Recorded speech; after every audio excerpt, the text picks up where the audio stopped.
Hello student, मैं engineer SK grey और आज हम लोग पढ़ने जा रहे हैं class 11th chapter 9 mechanical properties of fluid का लेक्चर नंबर 9। और आज के क्लास में हम लोग पढ़ेंगे बर्नौली थ्योरम के बारे में। क्लियर? तो बर्नौली थ्योरम को समझने से पहले हम लोग ये समझ ले कि अगर कोई फ्लोइंग फ्लूइड है तो उसमें कितने तरह के एनर्जी होते हैं। क्लियर? तो फ्लोइंग फ्लूइड के अंदर तीन तरह के एनर्जी होते हैं। पहला प्रेशर एनर्जी।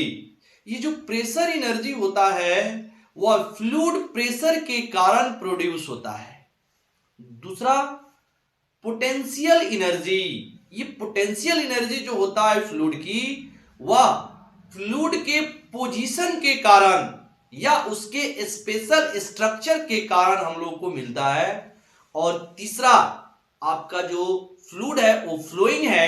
इसका मतलब है फ्लूइड के अंदर वेलोसिटी होगा, तो वेलोसिटी के कारण जो एनर्जी प्राप्त होता है उसको बोलते हैं काइनेटिक एनर्जी। तो आइए यहां पर लिखते हैं, there are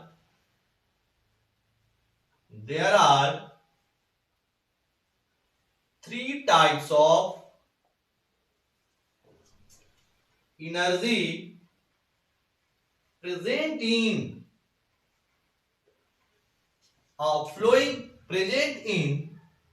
flowing fluid. First one is pressure energy. Second one is potential energy. And third one is kinetic energy.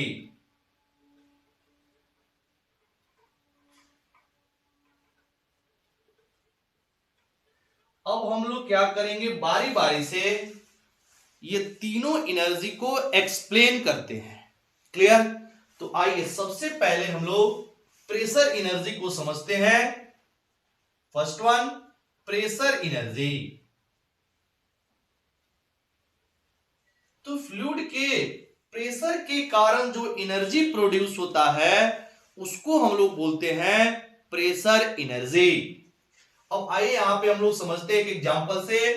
Suppose एक वेसल है जिसके अंदर कोई लिक्विड भरा है और इस लिक्विड की डेंसिटी दे रखा है सपोज रो।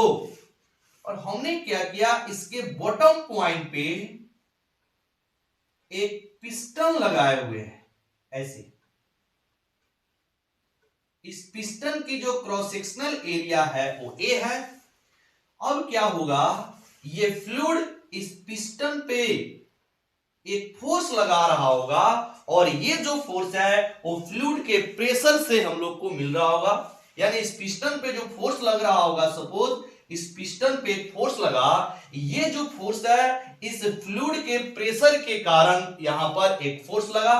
और हम लोग यहां की प्रेशर निकालना जानते हैं। जैसे मान लीजिए अगर टॉप की प्रेशर यानी कि यहां पर जो लिक्विड है उसके सरफेस की अगर प्रेशर एटमॉस्फेरिक प्रेशर के इक्वल है, मतलब यहां पे एटमॉस्फेरिक प्रेशर लग रहा है, और अगर इसकी वेसल का हाइट h है तो इसके बॉटम पॉइंट पे जो प्रेशर होगा वो P0 प्लस रो GH के बराबर है, हम लोग जानते हैं।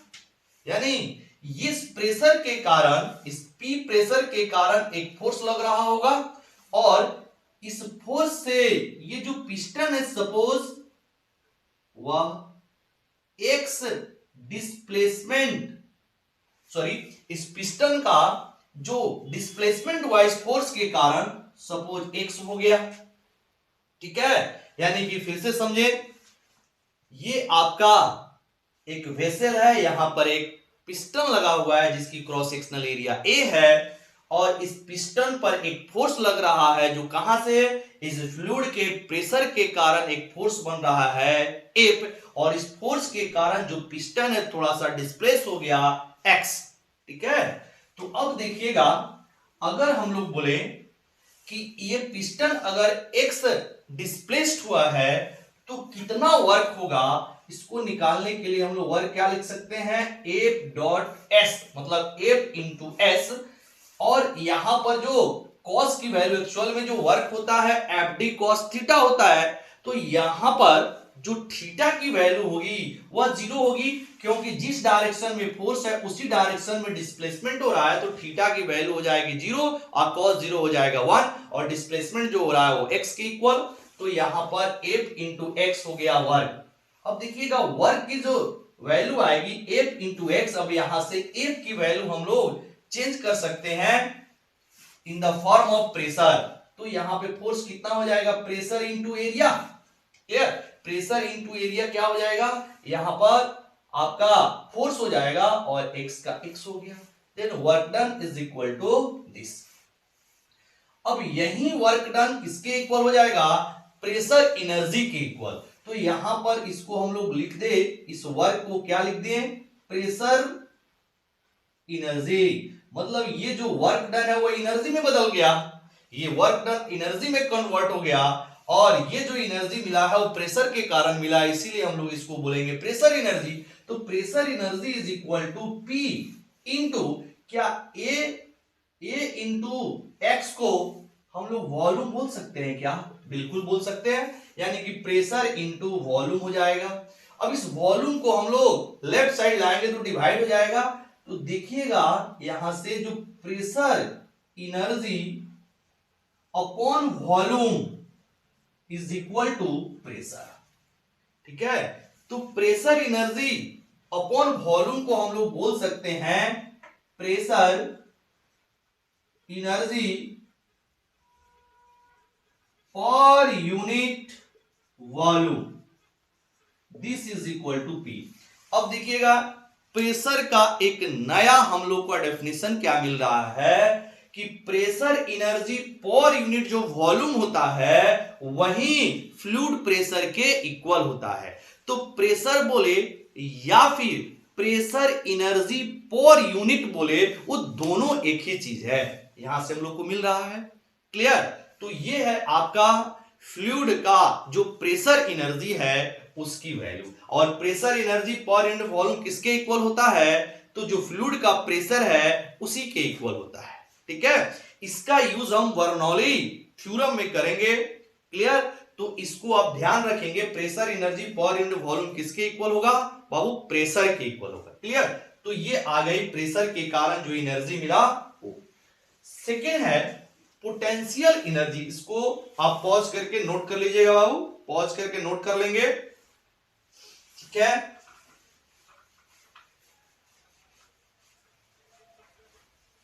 अब पोटेंशियल एनर्जी यानी कि फ्लूइड के पोजीशन के कारण जो एनर्जी मिलता है उसे बोलते हैं potential energy of the fluid. Second number है पोटेंशियल एनर्जी। अब मान लीजिए यहां पर एक पाइप के अंदर कोई फ्लूइड फ्लो कर रहा है और इसके एक पॉइंट हमने लिया, मतलब पाइप पर एक पॉइंट लिया, सपोज ए पॉइंट, और ये जो पॉइंट है वो डायटम पॉइंट से सपोज एच हाइट पर है। डायटम पॉइंट का मतलब है जहां की पोटेंशियल एनर्जी जीरो होता है। सपोज हमने ये अर्थ सरफेस ले लिया और अर्थ सरफेस को हमने डायटम ले लिया जहां की पोटेंशियल एनर्जी कितनी होती है, जीरो।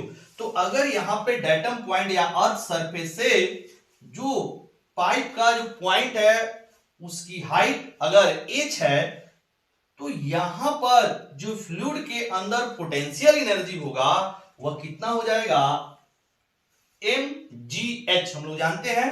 तो यहां पे अगर हम लिखे पोटेंशियल एनर्जी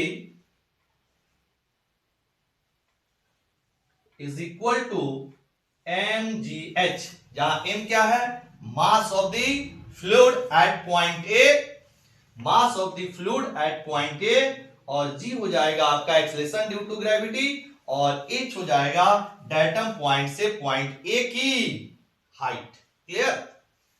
चलिए अब मान लीजिए इस फ्लूइड के अंदर जो इस पाइप के अंदर जो फ्लूइड फ्लो कर रहा है उसकी डेंसिटी दे रखा है सपोज रो।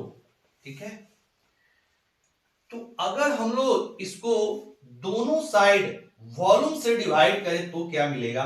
हम इस पोटेंशियल एनर्जी को पीई से लिखते हैं, P for potential, E for energy. PE upon volume मतलब potential energy upon volume is equal to, इधर आप एलएचएस में आपने वॉल्यूम से डिवाइड किया तो आरएचएस में हम वॉल्यूम से डिवाइड कर देंगे, तो ये आ जाएगा आपका mgh अपॉन वॉल्यूम, और जो वॉल्यूम है उसको हमने m के साथ रखा तो यहां पर आपको मिल रहा है मास अपॉन वॉल्यूम। अब मास अपॉन वॉल्यूम क्या होगा? लिक्विड के डेंसिटी के बराबर होगा। तो potential energy potential energy upon volume is equal to ये रो जी एच हो गया, क्योंकि मास अपॉन वॉल्यूम हो जाएगा डेंसिटी, और डेंसिटी को रो से रिप्रेजेंट किया हमने, तो ये रो जी एच हो गया। इसको हम लोग बोल सकते हैं potential energy per unit volume. तो potential energy per unit volume कितना हो गया बाबू? रो जी एच। और ये पोटेंशियल एनर्जी आया कहां से? तो फ्लूइड के पोजीशन के कारण। ठीक है, तो फ्लूइड के पोजीशन के कारण जो एनर्जी प्रोड्यूस हुआ उसको हम लोग बोलते हैं फ्लूइड की पोटेंशियल एनर्जी। और पोटेंशियल एनर्जी पर यूनिट जो वॉल्यूम आता है वह किसके बराबर आता है? रो जी एच के इक्वल है। क्लियर? इसको भी ध्यान में रखना है। तीसरा काइनेटिक एनर्जी।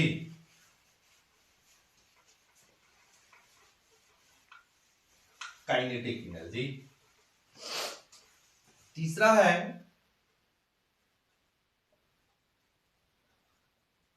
Kinetic energy. और ये काइनेटिक एनर्जी किसके कारण हम लोग को मिलता है? तो फ्लूइड के जो वेलोसिटी है उसके कारण जो एनर्जी प्राप्त होता है उसे बोलते हैं kinetic energy of the fluid. इसको लिख सकते हैं the energy produces in the fluid due to velocity of the fluid, comma, this energy is known as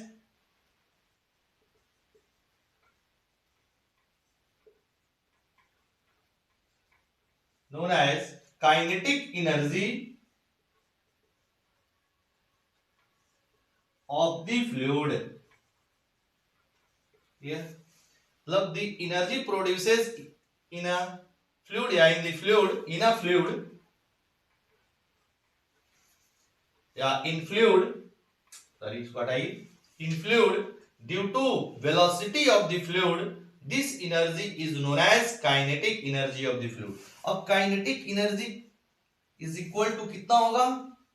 तो हाफ mv स्क्वायर, जहां m क्या है यहां पे लिख सकते हैं वेयर m क्या होता है? Mass of the fluid, and v क्या है? Velocity of the fluid. Clear? अब देखिएगा फिर से, अगर दोनों साइड हम लोग वॉल्यूम से डिवाइड करें तो क्या मिलेगा? यहां पर Ke का मतलब है kinetic energy, K for kinetic, E for energy.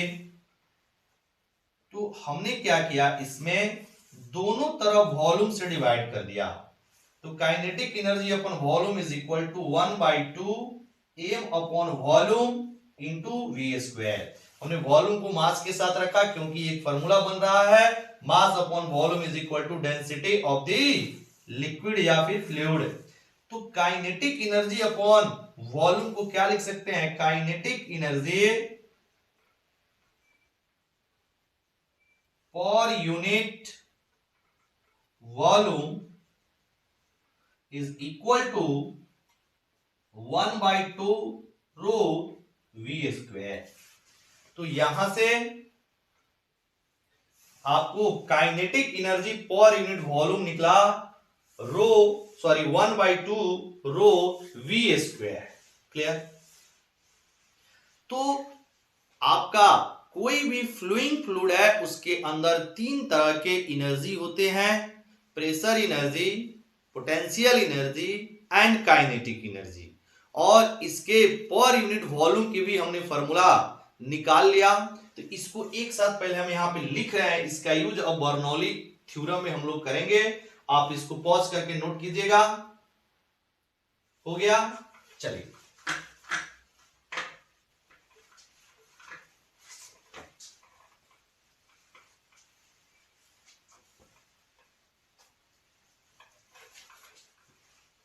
अब यहां पे देखेंगे, सबसे पहले हम लोग को मिला प्रेशर एनर्जी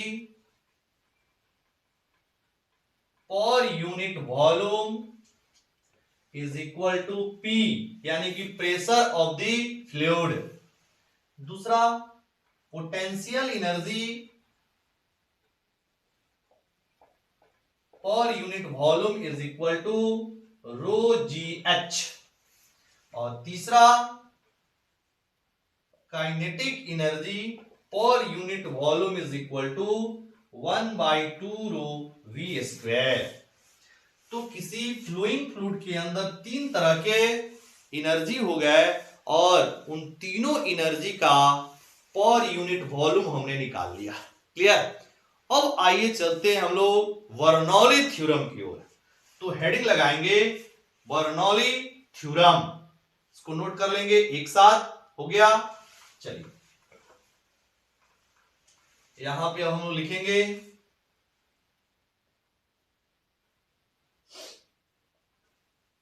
बर्नौलीज थ्योरम। अब यहां पे बर्नौली थ्योरम क्या बोलती है, पहले इसके स्टेटमेंट को समझते हैं। ठीक है, पहले स्टेटमेंट को हम लोग लिख लेते हैं, फिर से इसको समझेंगे। आप लिखेंगे when an ideal fluid is flowing with a streamline, then the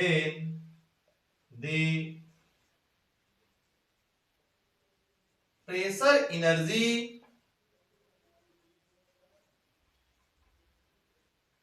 per unit volume, pressure energy per unit volume, sorry sum of, इसमें एक वर्ड छूट रहा है, sum of, then sum of pressure energy per unit volume comma potential energy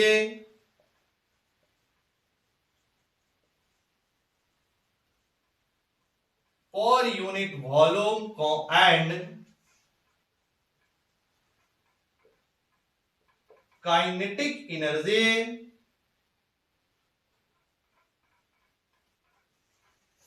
per unit volume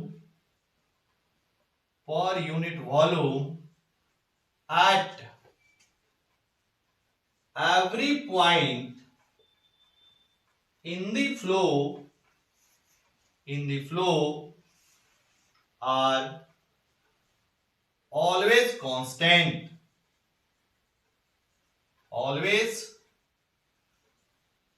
constant, क्या है? When an ideal fluid is flowing with a streamline, then the sum of pressure energy per unit volume, potential energy per unit volume and kinetic energy per unit volume at every point in the flow are always constant। इसका मतलब क्या है कि अगर कहीं ideal fluid streamline flow कर रहा है तो फ्लो के किसी भी पॉइंट पे जो प्रेशर एनर्जी पर यूनिट आपका वॉल्यूम है, potential energy per unit volume है और kinetic energy per unit volume है, इन तीनों का सम हमेशा कांस्टेंट होता है। ये बोलती है बर्नौली इक्वेशन या बर्नौली थ्योरम। मतलब इसके लिए कंडीशन क्या है कि आइडियल फ्लूइड होना चाहिए और इस आइडियल फ्लूइड की जो फ्लो होना चाहिए वह स्ट्रीमलाइन होना चाहिए, तभी आप बर्नौली थ्योरम यूज कर सकते हैं। अगर आइडियल फ्लूइड है और स्ट्रीमलाइन फ्लो कर रहा है तो फ्लो के किसी भी पॉइंट पे pressure energy per unit volume plus potential energy per unit volume plus kinetic energy per unit volume का जो टोटल सम है वह कांस्टेंट होता है। मतलब हम लोग ये बोल सकते हैं कि जो बर्नौलीज थ्योरम है वह कंजर्वेशन ऑफ एनर्जी पर बेस्ड है। Bernoulli theorem conservation of energy पर बेस्ड है। क्योंकि ये सब क्या है, एनर्जी है, तो हम लोग बोल सकते हैं Bernoulli theorem is based on conservation of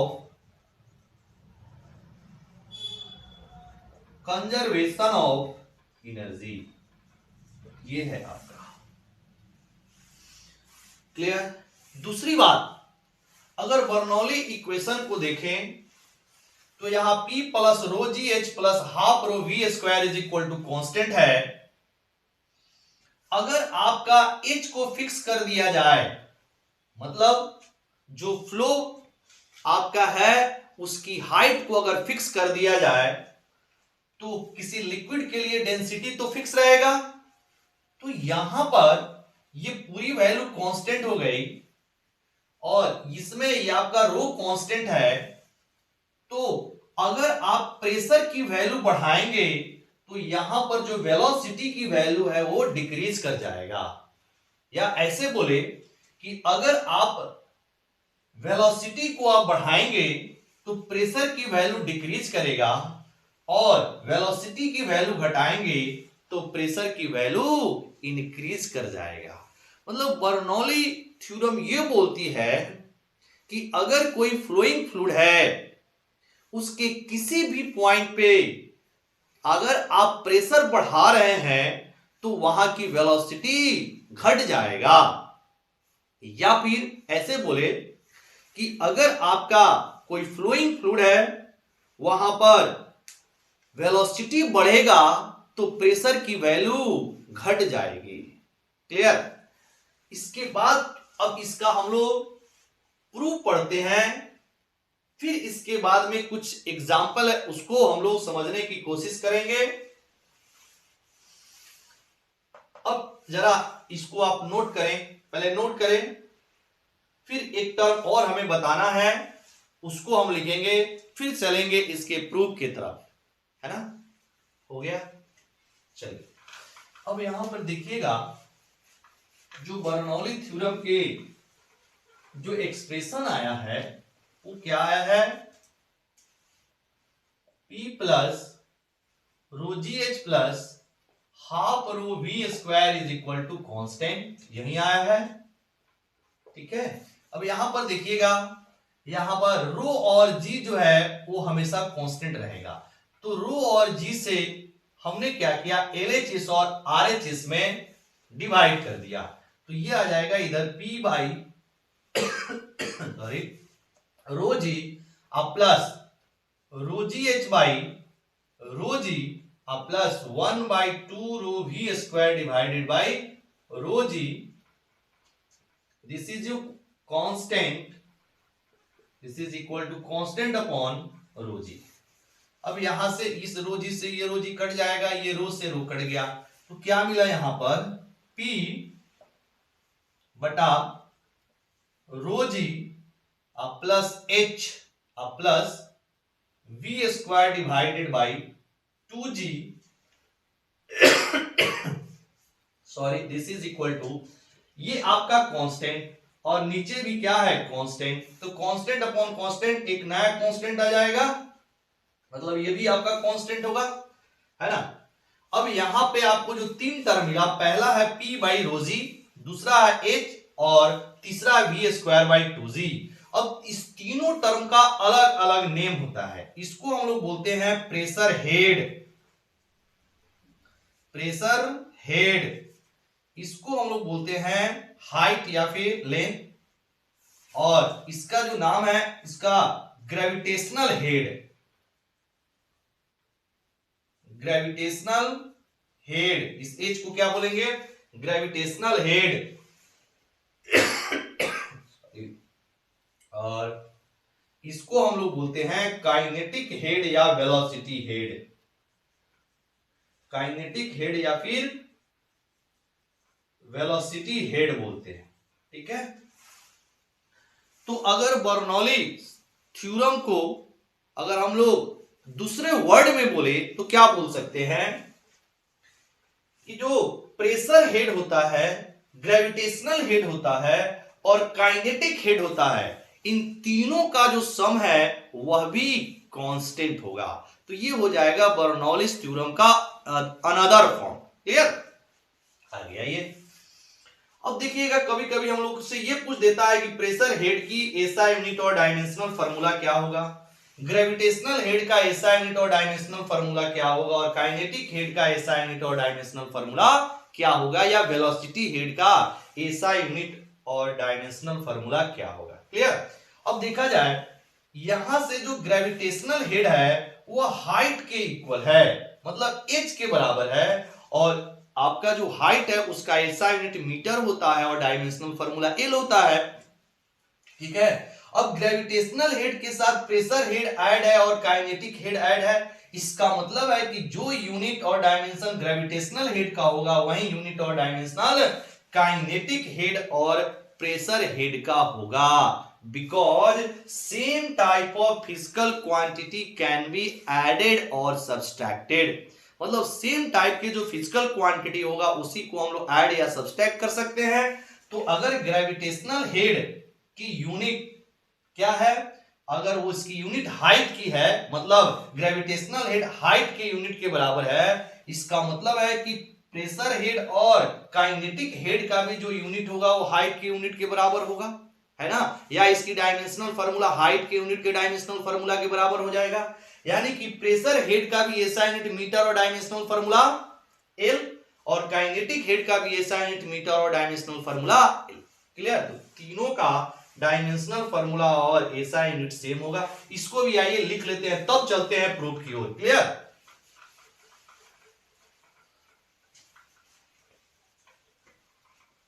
आइए यहां पर एसआई यूनिट और इधर हमने लिखा डायमेंशनल फार्मूला, डायमेंशनल फार्मूला, ठीक है। और यहां पर ये जो हेड है पहला कौन सा, प्रेशर हेड, प्रेशर हेड मतलब P बाई रो जी, इसका एसआई यूनिट मीटर और dimensional formula L। Similarly gravitational head मतलब H, एसआई यूनिट मीटर और डायमेंशनल फार्मूला L। और आपका तीसरा हो जाएगा वेलोसिटी हेड या फिर काइनेटिक हेड भी बोल सकते हैं, वेलोसिटी हेड, और ये कितनी आई थी p स्क्वायर बाई 2g, इसका भी एसआई यूनिट कितना हो जाएगा मीटर और डायमेंशनल फार्मूला है। अब देखिएगा कभी कभी पूछेगा हेड ना देके फार्मूला के तौर पे देता है, क्या बोलेगा कि P बाई रोजी की एसआई यूनिट और डायमेंशनल फार्मूला क्या होगा, तो P बाई रोजी क्या है, वह आपका प्रेशर हेड है, एसआई यूनिट मीटर और डायमेंशनल फार्मूला ले। उसी तरह आपको वेलोसिटी हेड में नाम न देके क्या बोलेगा v स्क्वायर बाई 2g का एसआई यूनिट और डायमेंशनल फार्मूला, तो v स्क्वायर बाई 2g क्या है, वेलोसिटी हेड है, एसआई यूनिट मीटर और डायमेंशनल फार्मूला l। तो ऐसे भी क्वेश्चन एग्जाम में आते हैं, इसको भी आप ध्यान रखेंगे। चलिए इसको भी नोट करेंगे, हो गया। आइए अब हम लोग चलते हैं बर्नौली थ्योरम की प्रूफ की ओर, इसके प्रूफ को सब समझते हैं। प्रूफ ऑफ बर्नौली थ्योरम, मतलब इसकी प्रूफ को। मान लीजिए यहां पर एक पाइप है और इस पाइप के अंदर एक आइडियल फ्लूइड है जो स्ट्रीम लाइन फ्लो कर रहा है। मतलब यहां पर क्या है बाबू, आइडियल फ्लूइड है जिसकी डेंसिटी रो दिया हुआ है और ये स्ट्रीम लाइन फ्लो कर रहा है। इसकी जो फ्लो है वह स्ट्रीम लाइन फ्लो है, ठीक है। इसकी डेंसिटी दे रखी है कितना, जो आइडियल फ्लूइड है इसकी डेंसिटी रो है। अब क्या करते हैं, इस पाइप पर हमने 2 पॉइंट लिया, ये पॉइंट ए लिया और दूसरा पॉइंट हमने यहां पर बी लिया, ठीक है। ये पॉइंट ए है और दूसरा पॉइंट यहां पर बी है। ये पॉइंट की जो हाइट है वह डेटम पॉइंट से H1 पर है और बी पॉइंट की जो हाइट है वह डेटम से H2 पर है। सपोज यहां पर हमने जो ए पॉइंट पर लिया एक क्रॉस सेक्शनल एरिया जिसकी वैल्यू A1 है, मतलब पॉइंट ए लिया वहां पर एक क्रॉस सेक्शनल लिया, मतलब जब आपका पाइप है इस पाइप पर जो आपका पॉइंट ए है वहां की क्रॉस सेक्शनल एरिया A1 है और पाइप पर जो बी पॉइंट है वहां की क्रॉस सेक्शनल एरिया A2 है। दूसरा, जो आपका फ्लूइड ए से पास कर रहा है उसकी वेलोसिटी v1 है और बी से जो फ्लूइड पास कर रहा है उसकी वेलोसिटी v2 ले लिया। इसके बाद ए पर जो प्रेशर है वह P1 है और बी पे जो प्रेशर है वह P2 है। इतना हम लोग ले लिए। अब क्या करते हैं, एक छोटा सा टाइम इंटरवल लेते हैं। In a small time interval, small time interval delta t. अब इस small time interval delta t में अगर हम लोग बोले कि बताइए ये फ्लूइड कितना डिस्प्लेस होगा, तो मान लीजिए स्मॉल टाइम इंटरवल में जो आपका फ्लूइड है वह ए से ए डैश पर चला गया और जो बी पर का फ्लूइड है वह डिस्प्लेस होके बी डैश पर चला गया, ठीक है। तो ए से ए डैश के बीच की जो डिस्टेंस होगी वो कितनी होगी, वो निकल जाएगा।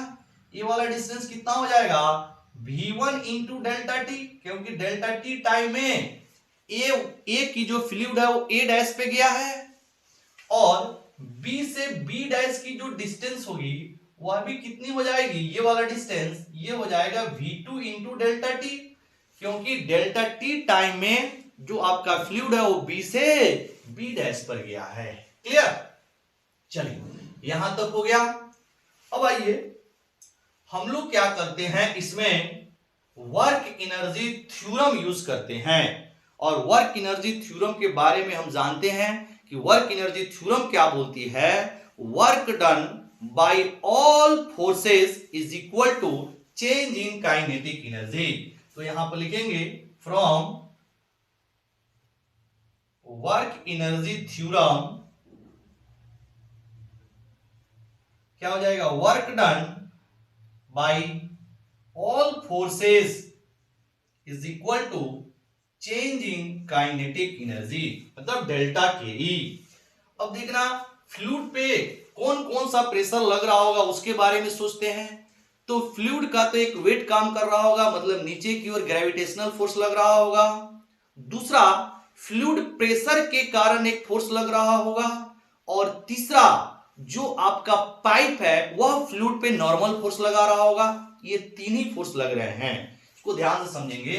मतलब एक तो फ्लूइड का वेट काम कर रहा होगा जो ग्रेविटेशनल फोर्स, दूसरा यानी कि फ्लूइड प्रेशर के कारण एक फोर्स लग रहा होगा, मतलब फ्लूइड प्रेशर के कारण, जैसे यहां पर मान लीजिए जो आपका प्रेशर है वो P1 है, इस प्रेशर की जो डायरेक्शन है वैसे है और इस प्रेशर के कारण एक फोर्स बन रहा होगा, और यहाँ पे जो आपका प्रेशर है वो इस डायरेक्शन में है जो P2 है, और यहाँ पर भी क्या हो रहा होगा, इस प्रेशर के कारण फोर्स बन रहा होगा।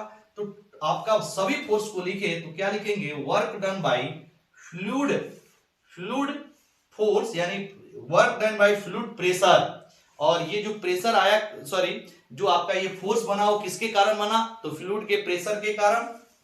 दूसरा work done by gravitational force plus work done by normal force, normal force कौन लगाएगा, पाइप लगाएगा। दूसरा ये जो फ्लूइड फोर्स है वो किसके कारण, तो फ्लूइड के प्रेशर के कारण, और ग्रेविटेशनल फोर्स तो लगेगा ही क्योंकि उसका वेट काम करेगा, और ये हो जाएगा चेंज इन काइनेटिक एनर्जी का मतलब kinetic energy final minus kinetic energy initial. ठीक है, अब देखना यहां पर जो नॉर्मल फोर्स के कारण जो वर्क होगा वो जीरो होगा, वो कैसे, तो जो नॉर्मल फोर्स होगा वो फ्लूइड के डिस्प्लेसमेंट के परपेंडिकुलर होगा। जैसे फ्लूइड ऐसे पास कर रहा है तो नॉर्मल फोर्स ऐसे लगेगा, मतलब पाइप के पैरेलल आपका फ्लूइड, पाइप के पैरेलल आपका फ्लूइड का डिस्प्लेसमेंट होगा, और जो नॉर्मल फोर्स होता है वह सरफेस के परपेंडिकुलर होता है। क्लियर, फिर से समझेंगे, जो आपका फ्लूइड फ्लो कर रहा है वो पाइप के पैरेलली यानी डिस्प्लेसमेंट पाइप के पैरेलल, और नॉर्मल रिएक्शन क्या हो जाएगा, सरफेस के परपेंडिकुलर यानी डिस्प्लेसमेंट और फोर्स के बीच में जो एंगल बनेगा वो 90 डिग्री या cos 90, ये हो जाएगा जीरो। अब हम लोग को निकालना है work done by fluid force, वो कैसे निकालेंगे यहां पर समझिए।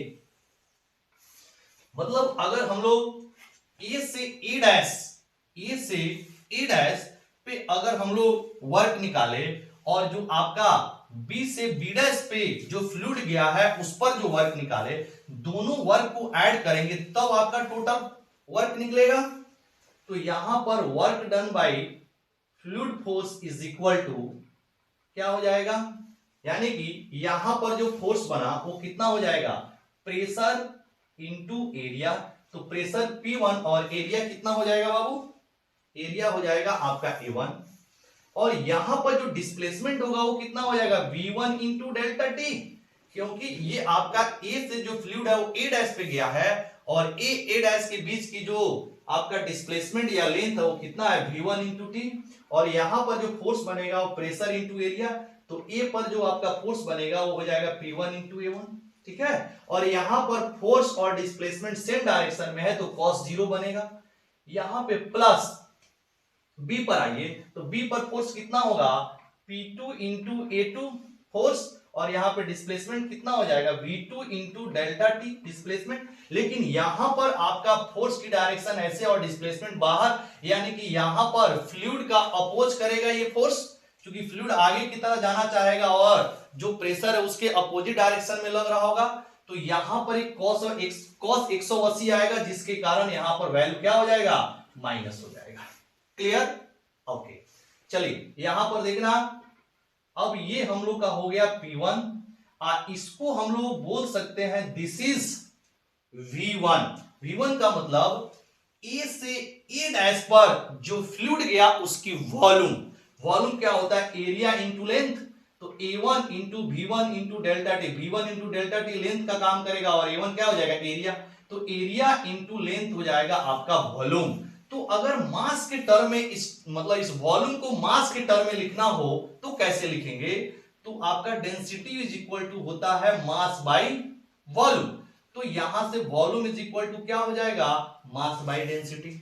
तो यहां पर देखना ए से ए डैश तक जो फ्लूइड गया, ए से ए डैश तक जो फ्लूइड गया उसका मास हम लोग मान लेते हैं m, तो मास हो गया m, और आपका जो लिक्विड की डेंसिटी है या फ्लूइड की जो डेंसिटी है वो रो है, तो m बाई रो, माइनस ये हो जाएगा P2, अब फिर यहां पर A2 V2 into delta T किसका काम करेगा, लेंथ का काम करेगा, तो यहां लेंथ में एरिया से मल्टीप्लाई करेंगे तो वॉल्यूम होगा।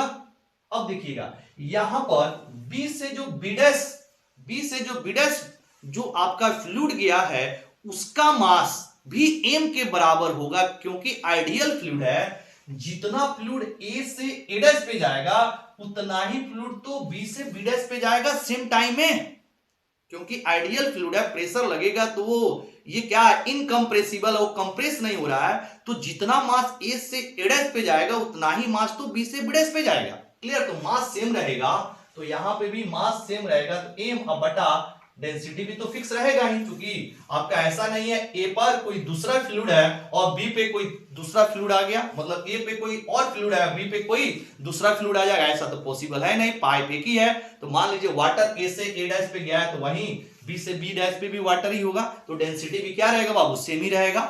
ठीक है, अब यहां से जरा देखिएगा m इंटू रो अगर हम लोग बाहर निकाल ले तो क्या हो जाएगा, P1 माइनस P2, तो ये निकल गया work done by fluid force. ठीक है, दूसरा हम लोग का यहां बचा, देखिएगा कौन सा, वर्क डन बाय ग्रेविटी।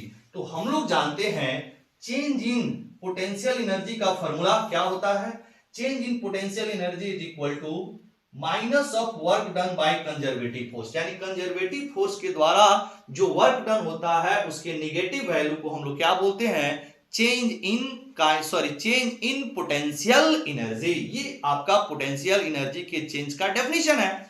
अब देखिएगा जो वर्क डन होता है, work done is the conservative force, तो क्या यहां पर हम लोग ये भी लिख सकते हैं कंजर्वेटिव फोर्स के जगह पे work done by gravitational force. अब इसको हम लोग यहां पे लाएं तो work done by gravitational force is equal to minus change in kinetic energy, minus को इधर भेज दिया तो minus change in kinetic energy, तो दिस इज इक्वल टू क्या हो जाएगा, माइनस और चेंज इन काइनेटिक एनर्जी का मतलब kinetic energy final minus kinetic energy initial, अब माइनस से मल्टीप्लाई करेंगे तो kinetic energy initial minus kinetic energy final हो जाएगा। ठीक है, अब चलिए, सॉरी काइनेटिक एनर्जी बोल रहे हैं, I am very sorry, potential energy, I am very sorry, potential energy, क्योंकि चेंज इन पोटेंशियल एनर्जी का फॉर्मूला होता है minus work done by conservative force. ठीक है, तो इस माइनस को इधर कर दिया, और ग्रेविटेशनल फोर्स क्या होता है, कंजर्वेटिव फोर्स होता है, तो ग्रेविटेशनल फोर्स के द्वारा जो वर्क होगा वो क्या हो जाएगा, minus change in potential energy.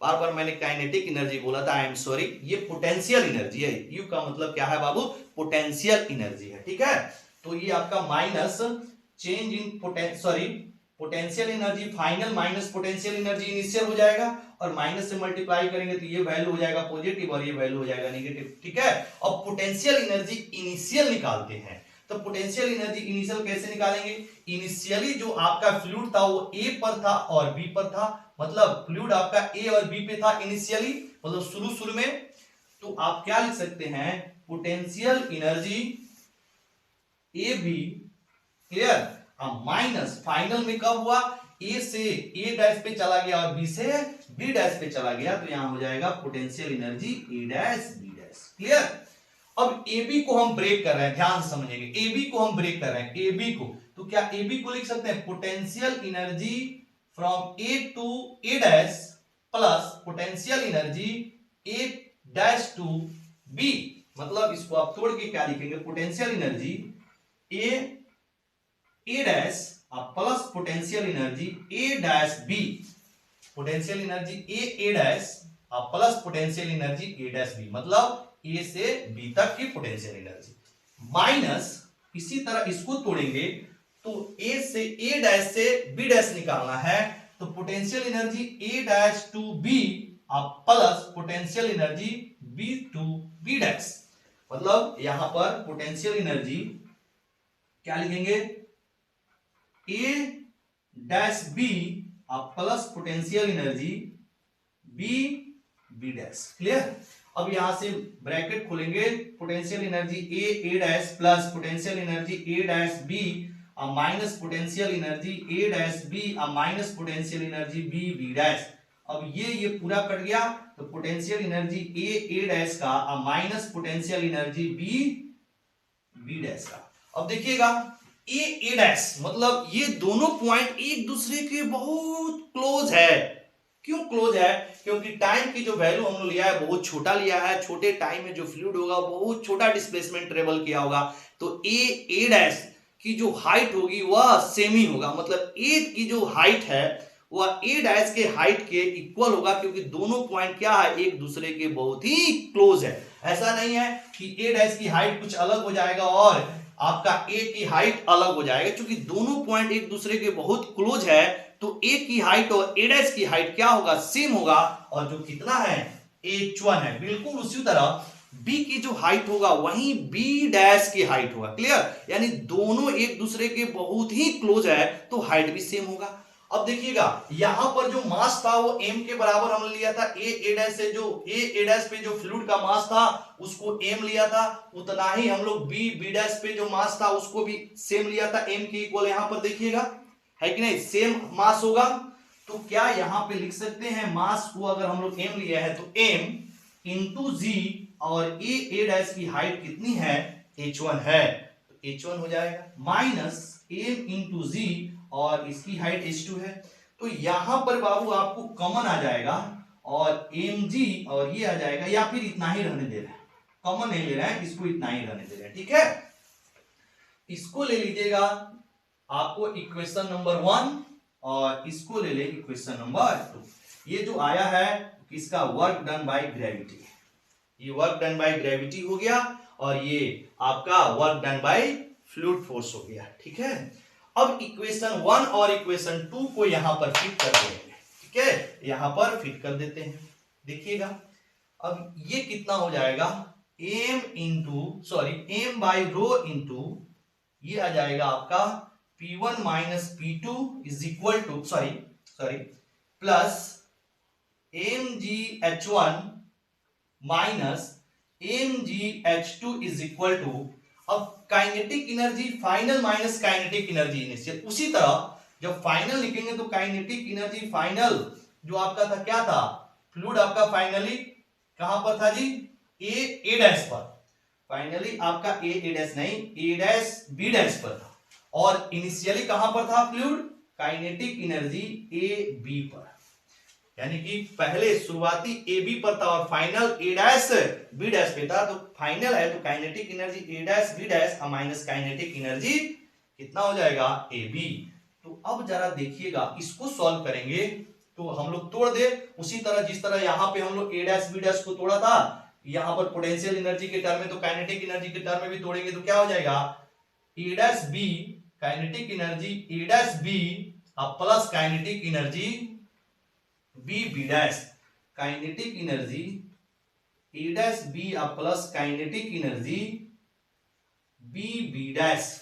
ठीक है, माइनस, बाबू इसको हम मिटा दे रहे हैं, जरा देखिएगा, इसको हम मिटा देते हैं, आप इसको नोट कर लीजिए, पहले जो नोट कर रहे हैं इसको नोट कर लीजिएगा, क्योंकि जितना हम लोग का काम है यहां पे लिख चुके हैं, work done by fluid force, work done by gravitational force, इसको हम लिख चुके हैं, work done by normal force 0 होगा, kinetic energy final minus kinetic energy निकाल लेंगे, फिर आपका प्रूफ कंप्लीट हो जाएगा।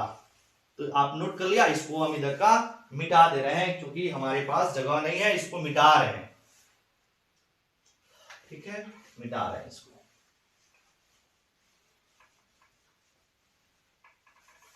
चलिए, ये आपका है ए बी। ठीक है, अब ए बी को तोड़ेंगे तो कितना हो जाएगा, A dash kinetic energy of A dash, और फिर प्लस, लेकिन यहां माइनस है तो साइन डायरेक्ट हमने ब्रैकेट खोल दिया, समझ आ रहा है, अरे ऐसे है, यहाँ पे प्लस हो जाएगा, हम ब्रैकेट खोलेंगे तो ये माइनस हो जाता, उसी चीज को लिख रहे हैं। तो ए डैश आप प्लस क्या हो जाएगा, A dash B plus kinetic energy A dash B. ठीक है, अब this is equal to kinetic energy A dash B plus kinetic energy B dash minus kinetic energy A dash, और फिर minus kinetic energy A dash B. अब कुछ लग रहा है कटने वाला, ए डैश बी प्लस और A dash B minus, kinetic energy के साथ कट गया। अब यहां पर आ गया B dash, this is equal to kinetic energy B B dash. तो बी बी डैश पे जो मास है वो m के बराबर है और वेलोसिटी कितना है v2 है। तो कितना हो जाएगा 1/2m into v2 square. Clear. Kinetic energy at B B dash अब माइनस 1/2 और ए डैश की जो मास है वो भी m है और यहाँ की वेलोसिटी v1 है, तो ये हो जाएगा m into v1 square. Clear. अब आइए इसको यहां पे लिख रहे हैं। अब यहां पे आ जाएगा, ये सब यहां से उतरते जाएगा, मतलब this implies m upon rho p1 minus p2 plus m gh1 minus m gh2 is equal to 1/2। अच्छा m इसमें से कॉमन आ जाएगा तो आप m कॉमन ले लें तो 1/2 v1 स्क्वायर माइनस 1/2 कितना हो जाएगा v2 स्क्वायर। क्लियर। ठीक है। अब देखना सब में m है, इसमें भी सब में m कॉमन आ जाएगा तो यहां से m कॉमन ले लिया और यहां से हम लोग रो भी कॉमन ले रहे हैं। ठीक है। तो इसमें कितना हो जाएगा p1 माइनस p2, इसमें से m बाई रो कॉमन लिए हैं तो m हो गया, m तो बाहर हो गया लेकिन g और आप रो कॉमन लिए हैं तो रो से यहां मल्टीप्लाई करना पड़ेगा। समझ आ रहा है। तब ना इससे आप सॉल्व करेंगे तो रो से रो कट जाएगा और m आ जाएगा। थोड़ा डायरेक्ट कर रहे हैं समझिएगा।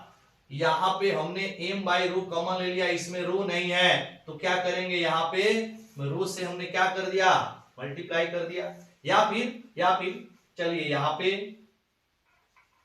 हम लोग ऐसे लिख दे रहे हैं, पहले m ही कॉमन ले रहे हैं, m को काटना है p1 minus p2 divided by rho अब plus gh1 minus gh2 is equal to m 1/2 into v1 square फिर 1/2 इंटू v2 स्क्वायर। क्लियर। अब m से m क्या हो जाएगा कट जाएगा। अब इसको सॉल्व कर लिया जाए तो क्या हो जाएगा p1 माइनस p2 और ये बटा 1 हो जाएगा तो कितना हो जाएगा बाबू plus rho gh1 minus rho gh2 whole divided by rho. ठीक है।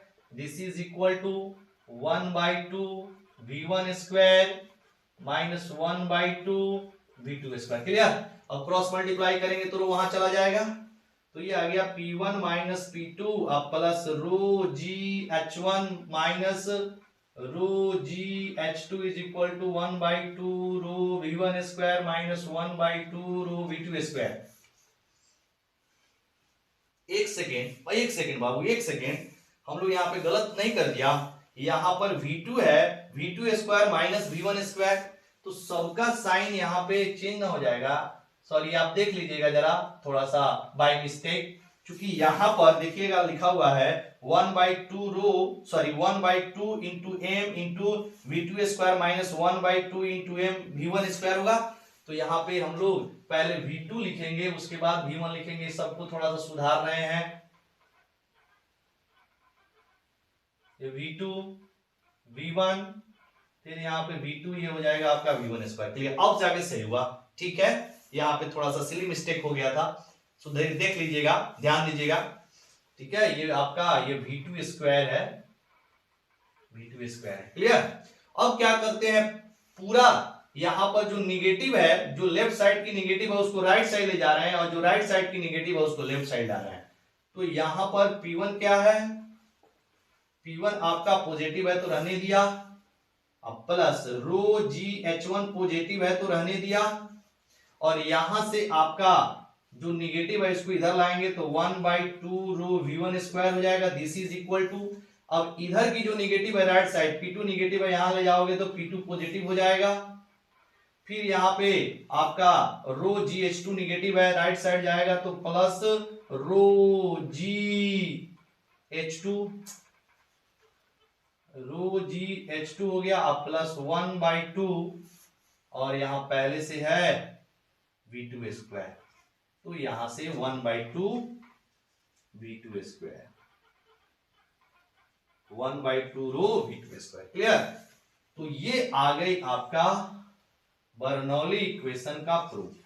अब देखना इसमें क्या है कि आपका जो पोजीशन 1 है, इस पाइप की जो पॉइंट 1 है, वहां की pressure energy per unit volume, potential energy per unit volume and kinetic energy per unit volume, ठीक है, पॉइंट 1 का इसका सम, और पॉइंट बी का, ये पॉइंट ए का आपका pressure energy per unit volume, potential energy per unit volume और kinetic energy per unit volume का सम है। और बी पॉइंट की pressure energy per unit volume, potential energy per unit volume और kinetic energy per unit volume के sum के equal है। It means आपका हमने सिर्फ 2 ही पॉइंट पे प्रूव किया है।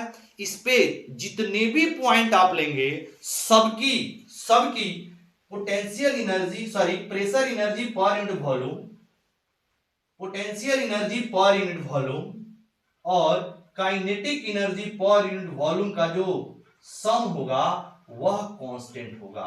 मतलब इस पाइप पर कोई भी पॉइंट ले, 2 पॉइंट से हम लोग प्रूव कर दिया कि दोनों पॉइंट की जो pressure energy per unit volume, potential energy per unit volume और kinetic energy per unit volume का जो सम है वो क्या है, इक्वल है। यानी कि किसी भी पॉइंट की अगर हम लोग ये तीनों यानी कि pressure energy per unit volume, potential energy per unit volume और kinetic energy per unit volume सभी पॉइंट का सेम होगा, इट मींस ये कांस्टेंट होंगे।